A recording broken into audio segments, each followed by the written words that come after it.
So what if the key to fixing a totally broken prison system wasn't about building more walls or making tougher laws, but about using smarter technology and, believe it or not, universal education? That is the wild idea at the heart of this huge new proposal to completely rethink justice in Alabama. And really, it's forcing a much bigger conversation about what justice should even look like in the 21st century. And let's be clear, we're not just talking about a system with a few little problems that need tweaking. The word crisis is not an exaggeration.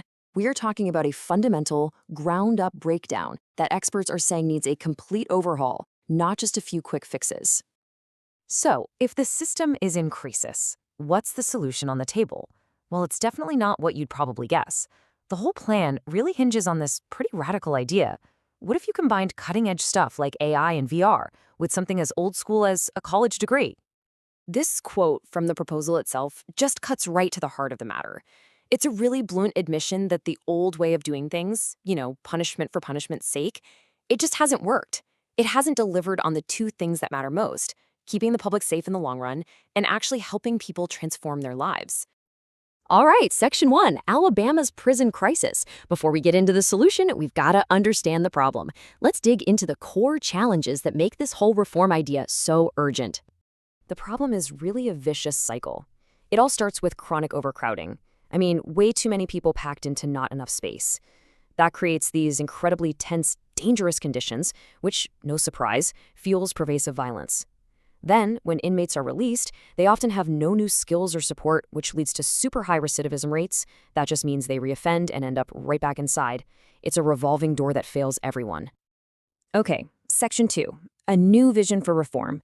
And this is important. This proposal isn't about making a few small changes here and there. It's about a fundamental shift in the entire philosophy of what a correctional system should be. So the big idea here, it's all about balance. The goal isn't to get rid of security or accountability. It's to weave those things together with genuine rehabilitation and a real practical plan to help people reintegrate back into the community. This whole new vision is built on a few really powerful beliefs. Like, what if helping someone rebuild their life was actually the best way to keep the public safe? What if education was the most powerful weapon we have against someone reoffending? The whole plan takes a lot of inspiration from places like Norway, where they focus on human dignity, treating prison life as close to normal life as possible. And guess what? They have some of the lowest reoffending rates in the world. So, on to Section 3, the 3 pillars of change. How does this big philosophy actually translate into action? Well, it all comes down to 3 interconnected pillars: education, technology, and, of course, humanity. The very first pillar is education, and it's all being powered by one place, Ingram State Technical College, or ISCT. The idea is to basically turn every prison into a potential college campus and every single inmate into a potential student. And listen, this is not just theory. We're talking about every inmate getting a tablet with the Canvas learning system on it. From that tablet, they can earn actual real-world certifications in fields that are in high demand right now, like HVAC, welding, IT, even entrepreneurship.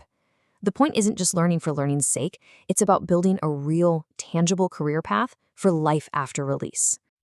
Okay, pillar 2. This is where things get really futuristic. It's all about using 2 incredibly powerful tools, artificial intelligence and virtual reality, to supercharge the whole rehabilitation process. So here's how these 2 things work together, because it's pretty clever.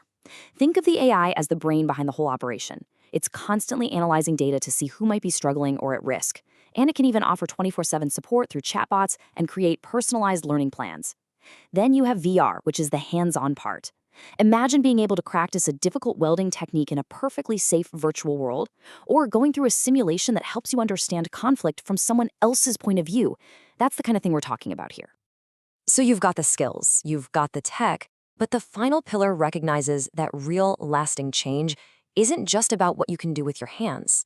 It's about what's going on inside. It's about humanity, about focusing on rebuilding a person's moral and ethical compass. And a key tool they're using for this is something called moral recognition therapy. Now, that sounds super academic, but the idea is actually pretty simple. It's a type of therapy that helps people look at their own thinking and decision-making processes. The goal is to help them build a stronger sense of morality, to move from just following rules because you have to understanding why making good choices benefits you and everyone around you. All right, section 4, the plan in action. This all sounds great in theory, right? But how does it actually get rolled out? Well, the proposal lays out a really detailed 5-year roadmap to make it all happen. It's a very deliberate step-by-step process. In 2026, it's all about laying that educational foundation with the Canvas system and starting some AI pilots. Then, in the years after, they start layering in the VR simulations, expanding the AI, and building out those crucial reentry programs. The big goal is that by 2030, the whole system is fully integrated, up and running, and totally transparent with public reporting.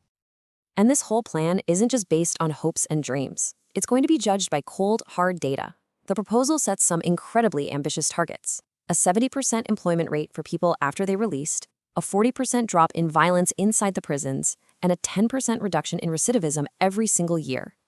These are the numbers that will tell us if this massive experiment is actually working.